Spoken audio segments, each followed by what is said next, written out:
il y a par exemple le fait qu'ils vont limiter le droit d'amendement. C'est-à-dire qu'ils vont nous permettre, on déposera nos amendements en commission et tout sera tranché en commission. Or actuellement, je prends l'exemple de l'amendement 252, je l'avais déposé en commission, il n'est pas passé en commission cet amendement.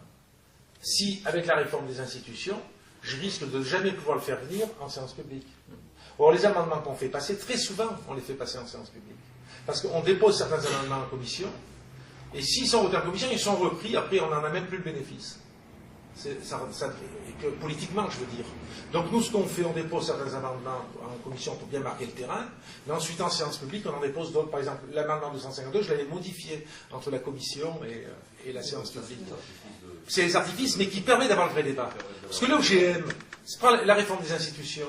Si on considère que le débat se limite à la commission, il est certain qu'on n'aura pas le débat public qu'on a eu. On a eu un débat public quand même qui était intéressant, parce qu'on a développé nos arguments, il y avait les médias qui étaient là, etc. Il y avait les gens qui étaient dans les tribunes et tout ça. Et ça, ils n'en veulent plus. Ils veulent limiter au maximum le débat, le débat public. Et voilà, en gros, j'ai répondu à la question. Sur la question, c'était ça la question quand même.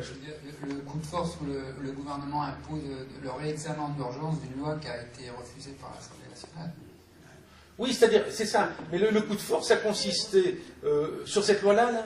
Oui, mais le coup de force consiste au fait qu'on a voté la question préalable, et ils ont quand même obtenu de le faire passer en commission mixte paritaire et en séance publique après. Mais là, en séance publique, avec des interventions, mais sans possibilité d'amendement. Sans débat. Sans débat. Et alors, il faut le faire. Hein. Il fallait voir comment ça y allait. Hein. Moi, ils voulaient même, c'est moi qui ai terminé, j'avais l'explication de vote pour le groupe de la gauche démocrate et républicaine. D'habitude, c'est automatique. Chacun a une explication de vote, on ne s'inscrit même pas. Là, il fait par l'UMP, l'UMP, Nouveau Centre, Parti socialiste, ils ne voulaient même pas donner la parole. Pour dire. Hein.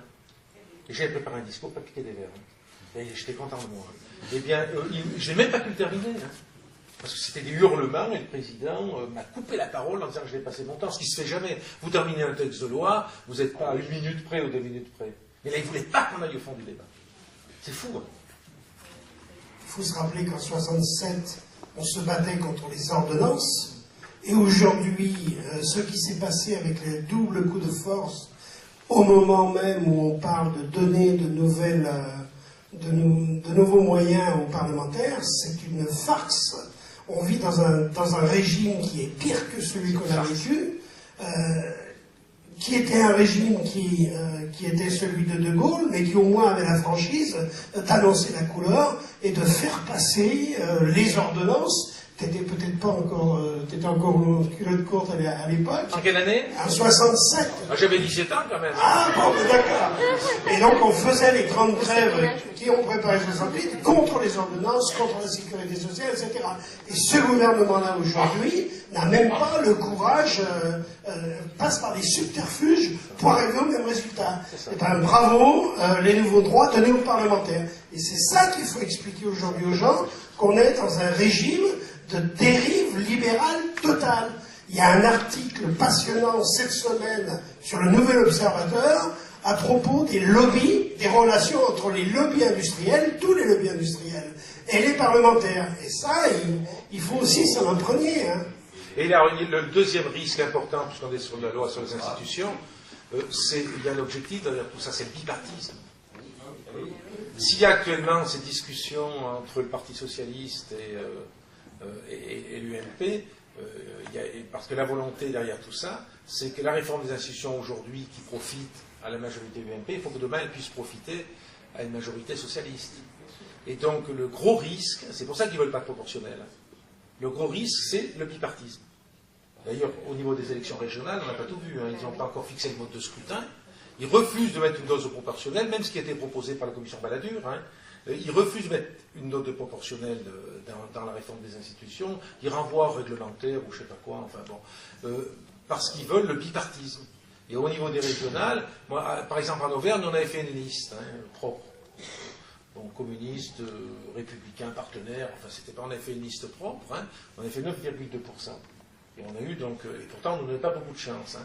Bon, là, la prochaine fois, peut-être qu'on ne pourra pas faire de liste, parce que s'ils s'orientent vers un système de bipartisme, ça veut dire que toute liste minoritaire ne pourra pas avoir de représentation, aura plus de conseils régionaux. On sera obligé de se mettre à la remorque du Parti socialiste. C'est grave ce qui se passe. Ils veulent un système à l'Angleterre. On a un président qui nous fait la copie des États-Unis. On aura nos républicains et nos démocrates dans quelques temps. Mais voyons ce qui s'est passé en Italie. Il y a en Angleterre tout ça. On est dans un système qui est un système extrêmement dangereux. Extrêmement dangereux. Quand je dis ça, je ne veux pas dire que la totalité des socialistes et des parlementaires socialistes sont d'accord avec ça. Il y a des voix qui sont des voix divergentes là-dessus. J'entends bien, je ne mets pas en cause globalement, les choses sont plus nuancées que ça. Oui. Dans le cadre de. Il y a deux débats actuellement dans lesquels on peut placer sur l'agriculture, notamment la dernière partie de l'intervention. Il y a les lois sur le domaine de l'environnement, et nous, ça ne nous intéresse pas seulement sur l'agriculture, mais qu'on nous fasse remonter. Bon, il y a Guy qui est là, il y a André Gérin aussi. Hein. C'est très important de nous faire remonter des exemples précis. Parce que la façon, du moins c'est la façon que j'ai d'intervenir, quand j'interviens sur un projet de loi, j'essaie toujours d'étayer mes interventions d'exemples concrets. On l'avait d'ailleurs fait au moment de la loi sur la retraite, on prenait des exemples, tout ça, chaque fois. C'est très très important. C'est-à-dire il faut qu'on ramène le débat législatif au niveau du terrain, au niveau d'exemples concrets. Moi, j'y crois beaucoup à ça. Et c'est très souvent pour ça que je parle de mon pays, d'ailleurs, parce que quand je parlais du Saint-Nectaire tout à l'heure, parce que je connaissais la question du Saint-Nectaire.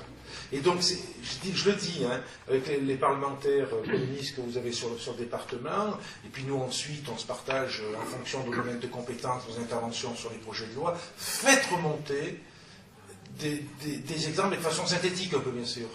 Et vraiment, ça nous aide. Ça nous aide. Et ça, les différentes lois sur l'environnement qui vont venir, il va y avoir, donc je le disais tout à l'heure, la loi d'orientation, et puis ensuite deux lois d'application qui vont dire après, dont une sur l'agriculture. Hein. Donc il faut qu'on puisse poser vraiment ces problèmes-là, qui sont les problèmes fondamentaux. La deuxième chose, on est, par rapport à l'agriculture, on est en pleine discussion sur la politique agricole commune. Et là, à partir de là, mais c'est lié aussi d'ailleurs au domaine de l'environnement, se pose la question de quelle agriculture on veut, et en particulier toute la question sur les pesticides qui va se poser. Et sur le type d'agriculture, le type de production au niveau agricole que l'on peut avoir. Donc il faut que. Parce que les scandales dont on parle, ce n'est pas des choses qui tombent comme ça, c'est les conséquences de certains choix au niveau de la production agricole. C'est bien ça. Parce qu'il faut plus de productivité sans prendre en compte la qualité des aliments, par exemple. C'est pour ça qu'il y a autant de choses qui se passent. C'est le profit immédiat. Nous, on est pour, quand on dit agriculture durable, c'est-à-dire que ce n'est pas seul le mot durable, souvent on le décline à toutes les façons, c'est vraiment réfléchir à une agriculture qui donne des garanties de revenus, parce que c'est ça qui est primordial pour les paysans, des garanties de revenus, qui donne des garanties par rapport à l'environnement, par rapport au respect des territoires, à la vie dans les territoires, par rapport à la vie dans les territoires ruraux, et avec une approche de l'agriculture qui soit une approche mondiale en lien notamment avec les pays en développement. Parce qu'on ne peut pas régler les problèmes de l'agriculture chez nous si on n'envisage pas, si on ne se pose pas la question des pays en développement. Non, sur les OGM, bon, le texte a été adopté par le Sénat jeudi matin. C'était les conclusions de la commission mixte paritaire. Bien entendu, on a été battu puisque la position qui avait été prise à l'Assemblée nationale sur l'injonction de Sarkozy, puisque Sarkozy s'est targué d'avoir écrit lui-même le sous-amendement à l'amendement d'André, et ça a été un des débats. Bon, nous avons bien sûr précisé les positions de fond que vous a présentées André Chassaigne, et je dois dire que le vote s'est articulé de la manière suivante. La majorité a voté bien entendu pour. Le groupe socialiste, comme il a dû le faire à l'Assemblée nationale, n'a pas participé au vote. Ah non, il a participé. Eh bien, nous, il n'a pas participé au vote, soi-disant qu'il n'y avait pas eu la possibilité de débattre, et donc il n'y a que nous qui, au Sénat, avons voté contre. Voilà. Donc ça, c'est la précision que j'abordais. Ensuite, il est vrai, alors je n'ai pas participé au débat sur les infrastructures routières, ça mériterait, je crois, notamment au niveau... Comment ? Voilà, c'est ce que j'allais dire hein, et aller proposer. Ça mérite véritablement qu'au niveau des élus, eh bien, qu'il y ait un véritable débat. Alors il est d'autant plus important qu'on voit aujourd'hui se réaliser et se mettre en œuvre un certain nombre d'infrastructures qui sont bouclées. Par exemple, dans ce mois de mai, 2 décisions ont été prises. L'une de faire la portion de ce que l'on appelle l'A432 Nord, c'est-à-dire le contournement que nous avons toujours proposé pour nous, le grand contournement à l'est de l'agglomération, qui n'est pas la rocade des villages avec le drame que l'on vit tous les jours en faisant passer près de 3000 camions, puisque le préfet interdit le passage des tunnels, ce qui peut être légitime, mais on s'aperçoit que ce n'est pas... c'est un problème qui pose d'ailleurs tout le problème du fret, du contournement, etc. Donc ça, c'est un des points qui est important, puisque la portion, les Échets, la Boisse, a commencé et va être réalisée. Donc c'est une portion qui, d'un point de vue environnemental, sera calée contre la ligne grande vitesse du TGV. Et c'était, pour notre part, une revendication et une attente depuis plusieurs décennies. Hein, c'est-à-dire que nous avons toujours débattu au niveau des élus de l'agglomération, les élus communistes, eh bien, que ce grand contournement que l'on a collé, dont on a détourné la rocade des villages de son objet, eh bien, soit repoussé, si vous voulez, ce grand contournement qui se fait à la hauteur de l'aéroport de Saint-Exupéry. Ensuite, il y a une autre partie d'autoroute qui nous touche et qui est engagée, qui va se réaliser. C'est dans le cadre de la transversale Bordeaux-Lyon-Genève, par Clermont-Ferrand. Donc c'est la portion de l'A89 entre Balbigny et la Tour de Savagny. Alors bien entendu, il y a un débat sur lequel nous ne sommes pas d'accord. Cette autoroute a suscité de nombreux débats, mais je dois dire que là où on l'a fait arriver, eh bien, elle ne confortera que les embouteillages au nord de l'agglomération, puisqu'il faudrait envisager quelque chose à la hauteur de Anse, et ça, c'est un débat qui est au cœur de l'actualité. Et puis, bon, la 45, la 47, on voit bien que là, il y a un débat qui est engagé et accéléré. D'ailleurs, le préfet, qui aujourd'hui est un préfet très, je dirais, qui est le bras droit de Sarkozy, hein, puisqu'il a été le directeur de cabinet au ministère de l'Intérieur de Sarkozy, et dans tous les domaines, eh bien, il faut qu'il se mette en avant et regardez, moi je fais mieux que les autres, etc., etc. Et sur les problèmes de fond, eh bien, ceux-ci ne sont pas pris. Ils ne sont pas pris, notamment en coordination et avec une information très étroite des élus. Et cela, c'est un des points qui mérite véritablement que l'on en discute.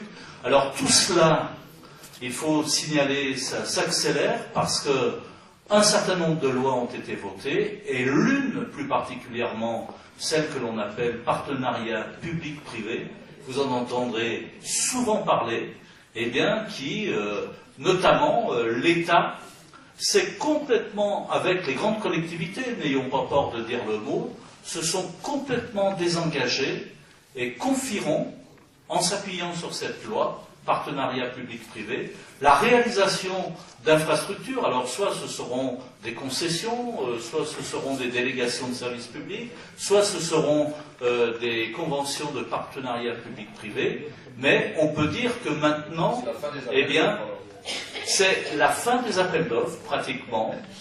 C'est d'ailleurs la loi a été modifiée, mais ça ne m'étonne pas de toi que tu sois au courant. Et là, eh bien, ce sont les trois majeurs, ceux qu'on appelle les trois majeurs, c'est-à-dire Vinci, Bouygues et Eiffage, eh bien, qui se partageront le gâteau.